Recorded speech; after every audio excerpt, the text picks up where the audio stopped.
최근에 제가 주일날 오전 예배 때 보혈의 능력에 대해서 설교를 했고 어제가 아니죠. 그저께 금요일날 이 보혈의 능력에 대해서 설교를 했습니다.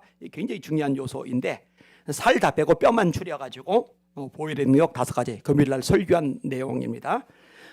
제가 원래 5시에 그 강서 지방의 구로 감찰에 목사님들 모여야 돼요. 우리 교회에서 이번 달에 모이기 때문에 제가 가야 되는데 조금 늦게 가겠다고 그랬어요. 그러니까 개별적으로 돌아가는 거 오늘은 생략하고 우리 총무님 나와서 인사 얘기 좀 하시고 그리고 마무리 좀 하도록 그렇게 할 겁니다. 자, 보혈의 능력 5가지. 1. 보혈은 우리를 하나님과 가까워지게 한다. 에베소 2장 12절 13절 같이 읽습니다. 시작. 그때에 너희는 그리스도 밖에 있었고 이스라엘 나라 밖의 사람이라. 약속의 언약들에 대하여는 외인이요 세상에서 소망도 없고 하나님도 없는 자이더니 이제는 전리 멀리 서 있던 너희가 그리스도 예수 안에서 그리스도의 피로 가까워졌느니라. 아멘. 예수님의 피로 우리와 하나님 사이가 가까워지는 겁니다. 원래는 원수된 관계인데 이 원수된 관계를 예수님이 당신의 육체로 허무신 거예요. 에베소 2장 14절 시작. 그는 우리의 화평이신지라 둘로 하나를 만드사 원수된 것 그 중간에 막힌 담을 자기 육체로 허시고. 자, 죄가 있다는 거 요거는 제가 설교 시간에 자주 인용하는 새 구절 요거는 따로 안 써놨어요. 보혈 거기만 집중하느라고. 자, 예수님의 피로 가까워지는 법은 한 구절 더 있습니다. 골로새서 1장 20절 시작. 그의 십자가의 피로 화평을 이루사 만물 곧 땅에 있는 것들이나 하늘에 있는 것들이 그로 말미암아 자기와 화목하게 되기를 기뻐하심이라. 아멘. 하나님과 우리 사이가 가까워지는 것은 예수님의 피 때문이다. 이거 잊으시면 안 돼요. 내 공로 때문이 아니에요. 내 의 때문이 아니에요. 공로의식을 가지고 자기 의를 가지고 하나님 앞에 나가는 사람은 하나님이 밀어내십니다. 그거는 우리를 하나님 앞에 용납되게 만드는 조건이 되지 못해요. 예수님의 피만이 하나님과 가까이 나갈 수 있는 유일한 근거가 됩니다. 예수의 피, 예수 이름 뭐 같은 개념으로 이해를 하셔도 돼요. 그 다음에 두 번째, 보혈은 우리를 거룩하게 한다. 히브리서 13장 12절 시작. 그러므로 예수도 자기 피로써 백성을 거룩하게 하려고 성문 밖에서 고난 받으셨느니라. 자기 피로써 백성을 거룩하게 하시는 거예요. 여러분, 예수님의 피 때문에 죄산 받아 거룩해지는 겁니다. 그리고 거룩해지는 하나님의 백성, 그래서 이걸 뭐라고 그래요? 거룩한 백성. 이걸 성도라고 그래요. 성도란 말이 거룩한 백성이라는 뜻이에요. 자, 이 성도가 살다가 보면은 또 죄를 짓는단 말이에요. 넘어진단 말이에요. 이 더러운 찌꺼기들이 묻는단 말이에요. 그럼 어떻게 해야 돼요? 자백하죠. 자백하면은 예수님의 피가 다시 이 때처럼 묻은 이 죄의 찌꺼기들을 씻어냅니다. 다시 거룩하게 해주십니다. 아멘. 이게 보혈의 능력입니다. 다음 장 넘어가셔요. 예수님의 고난에 대해서 예언했던 것들, 요거 인용했던 것들 제가 쭉 써놨어요. 시편 22편 1절 엘리엘 라마 사막다니, 22편 7, 8절 사람들이 조롱하는 거, 22편 16절 손발을 찌르시는 거, 22편 18절 예수님이 옷을 제비 뽑는 것, 그 다음에 이사야 53장 7에서 8절에는 입을 열지 않고 잠잠하시는 것. 그런데 실상은 본인의 죄 때문이 아니고 백성의 죄를 대신 짊어졌다는 거, 그게 다 예언이 되어 있는 거죠. 그 다음에 이사야 53장 12절은 아리마대 요셉 부자의 무덤에 들어가는 거, 이게 다 이제 기록한 대로 된 거예요. 자, 이렇게 고난을 받으셔서 피를 쏟으셨는데 목적이 뭐냐? 거룩하게 하시려고 피를 쏟으신 겁니다. 예수님의 피가 우리를 거룩하게 한다. 자, 예수님의 보혈이 우리를 하나님하고 가까워지게 한다. 이렇게 기억하세요. 이게 공부할 때 요령인데, 여러분 제가 공부를 꽤 괜찮게 했다고 그랬잖아요. 그죠? 근데 처음부터 여기서 여기까지 끝까지 다 막 드립다 애우려고 그러면요 머리 터져요. 그러니까 대가리만 딱딱딱딱 외우는 거예요. 그럼 그 몇 개를 외우거든요. 그 다음에 거기에 맞춰서 살을 넣는 거예요. 그러면은요 전체가 다 머릿속에 들어와요. 그러니까 이런 거 공부할 때도 마찬가지인데, 보혈은 우리를 하나님하고 가까워지게 한다. 요것만 기억하는 거예요. 요것만. 그 다음에 이 보혈은 우리를 거룩하게 만들어준다. 요것만 기억하는 거예요. 이렇게. 그래서 제가 그것만 자꾸 따라하게 만드는 거예요. 복음에 대해서 말할 때도 예수님의 탄생, 삶과 사역, 고난과 죽음, 부활과 승천, 재림, 그리고 거기에 각각 개별에 해당되는 구절들은 나중에 더 정리를 해서 집어넣으면 되는 거고요. 이렇게 하면은 오래 남아요. 세 번째, 보혈은 하나님을 섬길 자격을 얻게 한다. 히브리서 9장 13절에서 14절 읽습니다. 시작.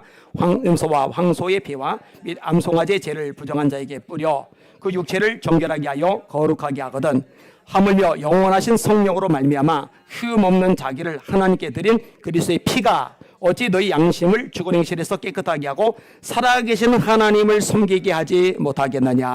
아멘. 네. 있었죠. 하나님께 담대 나갈 수 있는 근거 예수의 피다. 기도응답 받을 수 있는 근거 예수님의 피다. 그리고 하나님께 쓰임 받을 수 있는 근거도 예수님의 피다. 주님의 보혈로 저를 덮어주시고 저를 사용하여 주시옵소서. 이렇게 하면 돼요. 자기 의가 들어가면 바리새화가 되는 것이다. 명심하셔야 돼요. 자, 네 번째, 보혈은 우리를 보호해주는 능력이다. 우리를 보호해주는 능력이다. 애굽에 내린 심판 무섭죠? 이건 누구도 못 막아요. 그런데 어린 양의 피가 그 심판을 막아내요. 출애굽기 12장 12절에서 13절 읽습니다. 시작.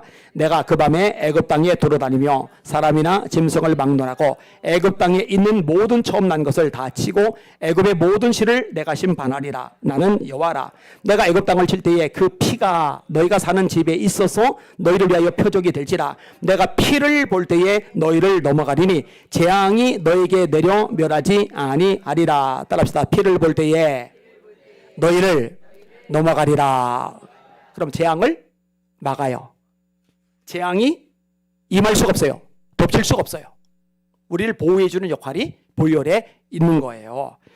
히브리서 11장 28절 건드리지 못하게 만드는 그게 피죠.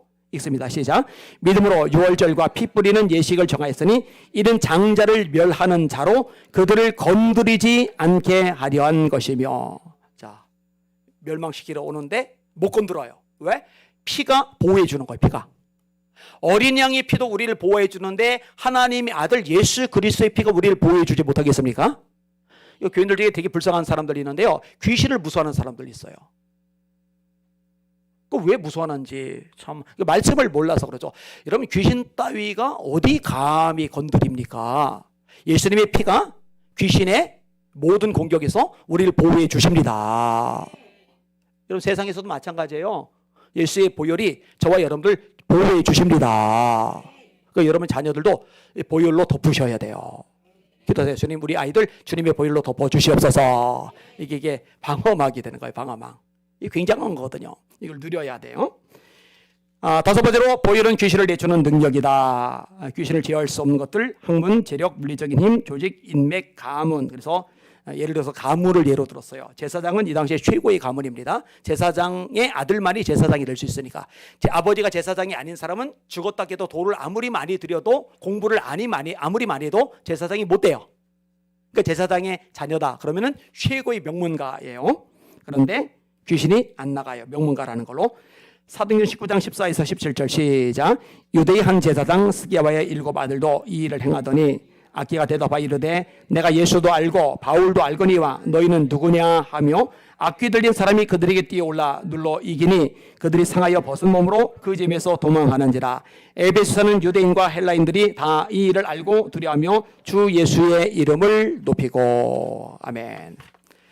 귀신 쫓아낼 때 보혈 찬양 부른다는 얘기 했어요. 뭐 더 이상 언급하지 않아도 될 것 같습니다. 이 보혈의 능력에 대해서도 사실은 제대로 이제 지식을 가지고 있어야 돼요. 그죠? 이것도 예수님에 대한 지식이죠. 따라합시다. 그리스도 예수를 아는 지식에서 자라가라. 예수님의 보혈은 예수님에 대한 지식이잖아요. 그죠? 이 보혈이 어떤 능력을 가지고 있는지를 알아야 될 거 아니에요. 그죠? 근데요. 진짜요. 몰라요. 생각보다 몰라요. 교인들이 정말 성격을 몰라요. 필리핀 가는데 깝깝한 생각도 들었더라고요. 여러분 성경을 한 번도 안 읽고 나서 목회를 하면은 어떻게 되나 그 양떼 들어. 야 이거 보통 일이 아니다. 한국에 좀 규모가 있고 영향력이 되는 목사님들은 좀 저 남미 같은데 남미 선교사님이 아무도 안 온다고 여기 너무 멀어서 너무 힘들어가지고 아프리카 안 온다고 동남아만 온다고 목사님들 좀 가면 좋은데 근데 되게 고생스럽거든요. 강사비도 안 줘요. 피곤하고 지치고 힘들고 비용은 많이 들고 근데 이제 가서 목회자 수십 명, 수백 명을 말씀으로 제대로 세워놓으면은 그들 한 사람 한 사람이 또 교회를 하나만 하는 게 아니라 이런 데는 부흥운동이 막 일어나니까 혼자서 10개, 20개 교회를 하는 사람들도 있어요, 이게. 그럼 이게 얼마나 이제 가치가 있겠어요, 그죠? 한국 교회 얘기하다가 이제 이렇게 됐는데, 보혈의 능력이라서 이런 정도는 리더급 되면은 좀 이게 머릿속에 좀 기억하고 있다가, 보면은 이거 보지 않아도 보혈에 이런 능력이 있어. 보혈 때문에 너 하나님하고 가까워지는 거거든. 이 보혈이 네 죄를 씻어주고 거룩하게 해주는 거거든. 이 보혈이 이렇게 설명해 줄 수 있는 여러분들 되시길 바랍니다.